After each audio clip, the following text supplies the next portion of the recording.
ଭଗବାନଙ୍କ ସେବା କରିଯାଅ। ଲୋକଙ୍କ ପ୍ରଶଂସା କିମ୍ବା ନିନ୍ଦାକୁ ନେଇ ଚିନ୍ତା କରନି।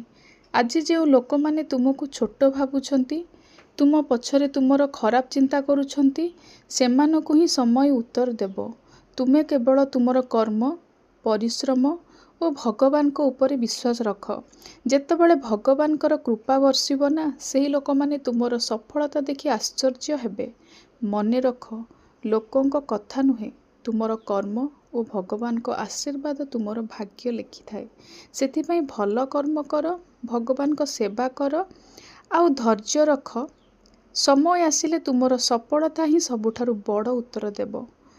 ଆଉ ମୁଁ ଶେଷରେ ଏତିକି କହିବି, ଭଗବାନଙ୍କୁ ସବୁବେଳେ ଭରସା ରଖ, ତାଙ୍କର ସେବା କର ଆଉ ତୁମେ ତୁମର କର୍ମ କରିଚାଲ।